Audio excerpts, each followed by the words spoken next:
Your average Elden Ring Nightreign run is going to be about 40 minutes, but that doesn't mean it's simple. In fact, it's not. There is a tutorial, but from just going through it, you're not gonna know everything that there is to know. Hi folks, it's Falcon, and today on Game Ranks, 10 things Elden Ring Nightreign doesn't tell you.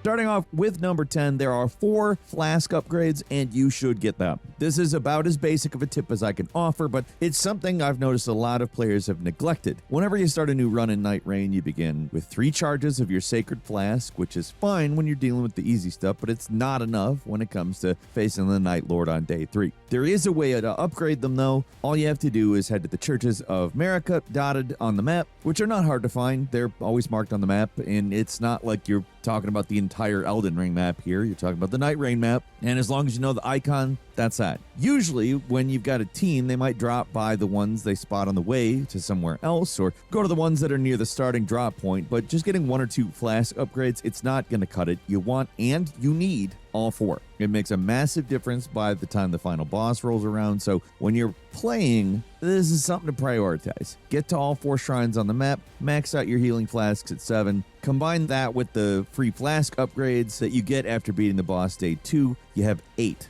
That's what you should be taking in to fight with the Night Lord.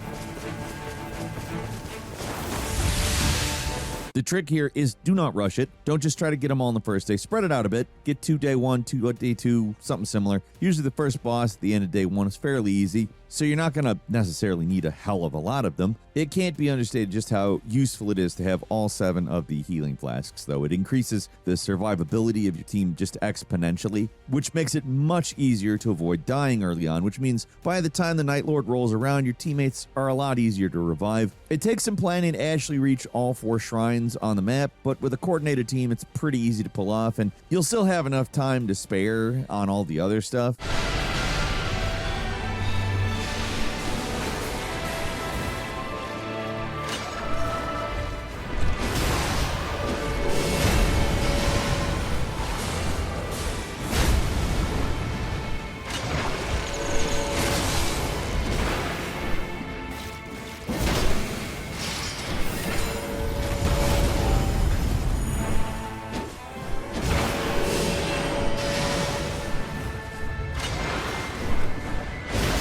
And number 9, it might seem like you're at a disadvantage if you play solo, but there's actually some benefits. It doesn't quite make up for the fact you don't have 2 buddies along for the ride, particularly in that they can bring your dead ass back to life, but they do give you a few things to try and even out the difficulty a little bit. The first and most obvious is the boss's health bar in solo. It takes significantly less damage to kill everything when you're playing solo. It's basically exactly like Elden Ring proper. If you summon help, the boss gets more health as a compensation. Nightreign works the same way. That's the obvious one, but there's other hidden benefits to playing by yourself, like the fact all vendors, they have a welding grace stocked. These are powerful items that revive you instantly on death, so they're really, really useful.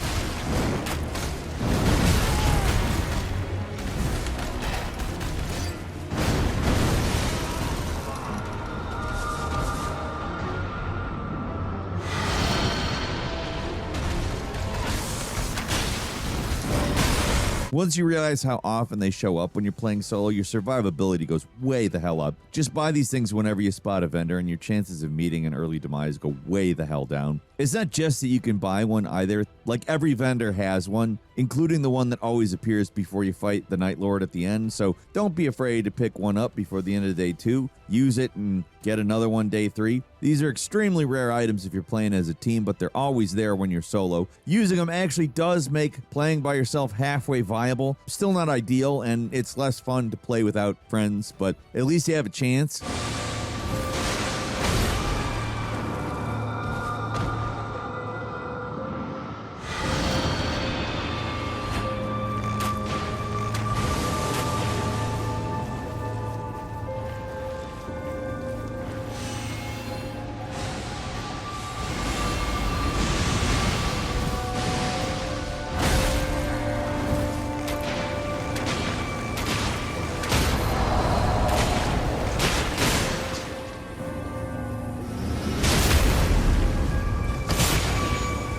And number 8, shifting Earth events are absolutely crucial. After defeating your first Night Lord, you'll unlock these things called shifting Earth events. They can change the map pretty dramatically. They might insert a volcano or a scarlet rot-infested forest into the map. And while the game warns about how dangerous these places can be, and the tutorial tips do explain how to make these events end early by resting at the bed and the round table hold, you don't want to miss out on these things because they do offer some amazingly powerful rewards if you get through them. They actually function more like mini dungeons that you have to travel through in a semi-linear way, fighting a few bosses as you go. At the end, these locations have a particularly challenging fight.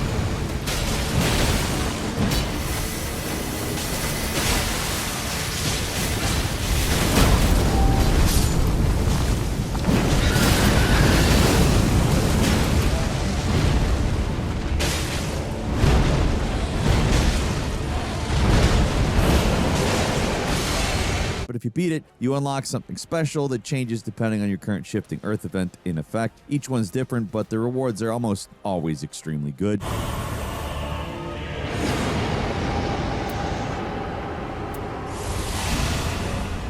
The trick here is that getting through these places is going to take a full day. That's just how it is. You can't really optimize it. It's just going to take a while. So you always save exploring these places for day 2. Don't do it day 1. The game doesn't actually tell you what you get for completing these things, so I'm just going to tell you now what each one gets you. The Crater Volcano event has a special crafting table at the end, automatically upgrades any weapon of your choosing to legendary rarity while removing the level requirement. This is one of the best and easiest earth shifting events to clear, so if it's on your map, do not avoid it, complete it. It makes the Night Lord way the hell easier. The Mountaintop event reward is a little more specific. It gives you protection against frostbite, adds a bonus to your dragon damage, and the Rotted Forest event can give you total immunity to scarlet rot. Finally, the Shrouded City gives you a passive ability that allows you to come back to life once after death, which affects the whole team. So not all of these places are useful to explore 100% of the time, but anytime you see a volcano, go for it, because that crafting table is crazy good. And number 7, avoid cataclysms at all costs. Here, let me save you a team wipe. Have you ever seen spots with like a swirling dark cloudy vortex above them? Avoid those. Do not bother checking them out because you will die. These things tend to appear over ruins that would normally be easy pickings for a day 1 team, but when the cataclysm's active, they become significantly more dangerous.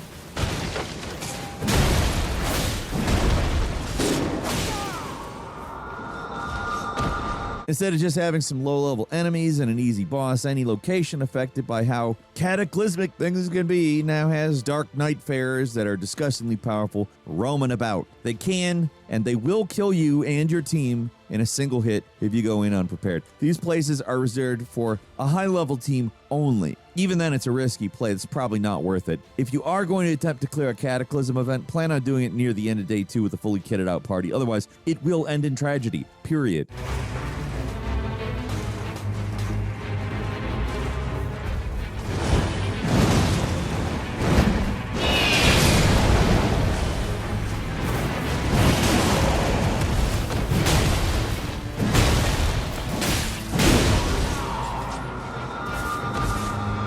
And number 6, how to unlock a costume change. If you're interested in this game, you're probably aware that there is a way to change your Nightfarer's costume, and there are some memorable returning outfits from previous From games. This feature isn't unlocked right at the start, though. You have to reach a certain milestone in the game to actually access it. It's nothing too brutal. All you have to do is beat at least 2 Night Lords, and then the caretaker appears and tells you they have placed a dresser in the storage room. I have installed a dressing room next to the study. If you have other garments you would prefer to don, it is yours to use as you will. And now you can access the change garb option at any time, and while unlocking this stuff is going to cost a lot of merc, if you play the game enough, it's kind of a pretty small price. And number 5, what the special item in the store actually does. Speaking of stuff you can do in the round table hold, there is an item sold at the Jar Bazaar that has a strange description. I'm talking specifically about the Scenic Flatstone you can purchase for about 600 merc. The game says that it's a scenic flatstone that has yet to be polished, purchase to reveal its precious gift. Sounds like a worthless joke item. I mean, I remember a certain other precious gift back in Dark Souls 1 that ended up being completely worthless, but in this case, it's actually something you'll want. When you buy it, you actually get a random relic. These aren't always the best relics or anything, but the guy sells an infinite number of them, and it's possible to get some really useful stuff here if you're willing to spend the money and roll the dice. A lot of the relics you get this way are too specialized or specific to be all that useful, but once in a while you'll unlock something really amazing. If you got extra merc lying around, this is the best way to spend it, period, especially early on when you're trying to sort out your relic build, so to speak. And number 4, Night Lords appear in the open world, so you can kill them for powerful upgrades. It's pretty self-explanatory. Once in a while, a random event will spawn that'll cause one of the Night Lords to appear early out in the open world. For example, you might see Augur with the bubbles. Libra sometimes shows up, curse your team, and lower their maximum health, which is maybe the most infuriating early boss ambush, because if you want to get rid of it, you have to pay up. You could just kill him instead, but you better be prepared.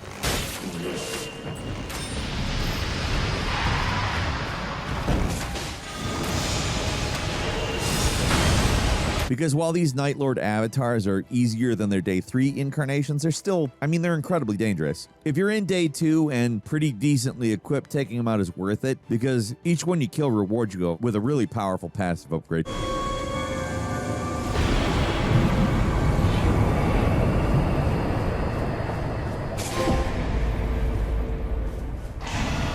Some of these things probably best avoided, but if you got the right team for the job, taking on a Night Lord avatar is definitely worth the risk.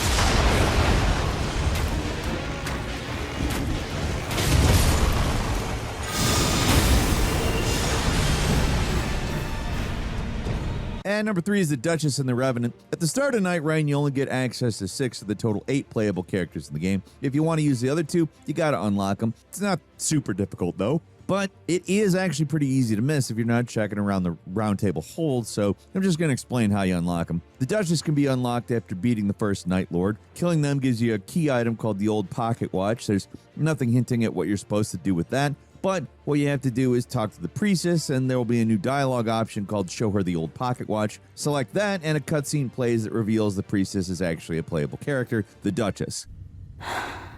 I've had quite enough of all the ceremony.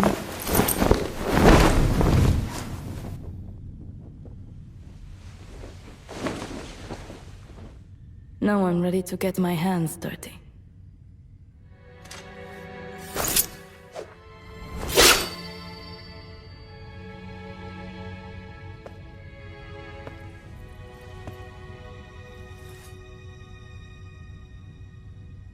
We'll sway this Night Lord yet. The Revenant's a little bit longer in terms of time to unlock. She only becomes available after killing at least 2 Night Lords. After your second expedition victory, return to the Round Table Hold, and if you look around, you'll notice a strange ghostly figure staring at one of the paintings. Talk to them, and you'll be transported to a portion of the map where you fight a boss called the Night Idol, who isn't too difficult to beat normally, but if you're having trouble, just switch to Iron Eye the Archer. Taking out their summons and sniping her to death while avoiding the occasional projectile is probably the way to go. Iron Eye makes the battle a cinch.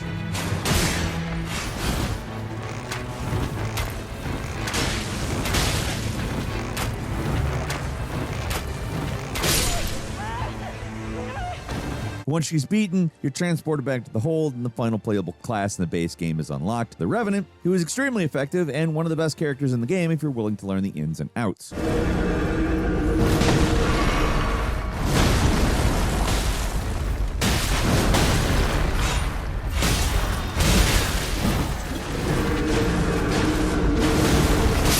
Moving on to number 2, the returning bosses. If you're a longtime From fan, seeing some of these old bosses again hits the nostalgia core pretty hard. Best part is that while they revealed a few of these guys pre-release, like the Centipede and the Nameless King, there's a few more hidden in Nightreign that haven't been revealed yet. I won't spoil them all, but there is the Gaping Dragon from Dark Souls 1 here, and they're just as grotesque as ever, as well as just as easy to kill.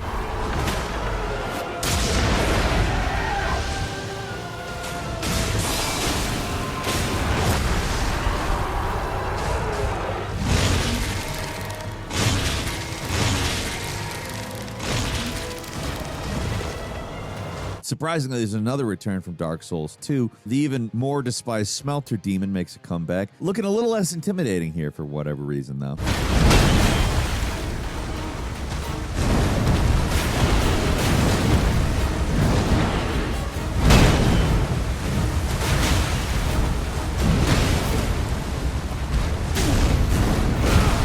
There are a few more surprises, but I just want to show off some surprising returns, so prepare yourself to deal with that smelter, because smelter still sucks.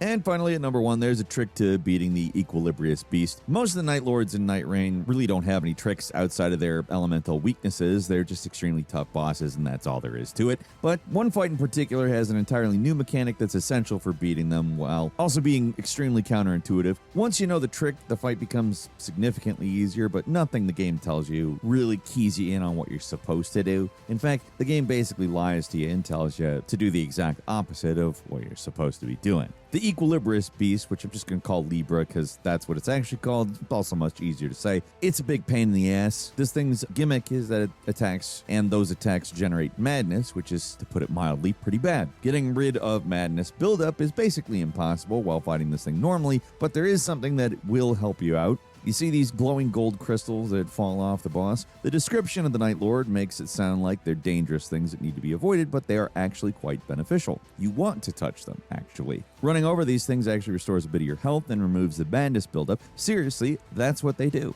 In the heat of the battle, that can be hard to tell what's going on, but these are 100% a good thing. So in this specific instance, the boss actually drops something that helps. This is never something that really happens in these games, so your first instinct is you see something glowing on the ground and the boss spawns it, so that's something you probably want to avoid. But for this boss and this boss only, those things that look like traps are actually pretty much necessary for surviving the boss.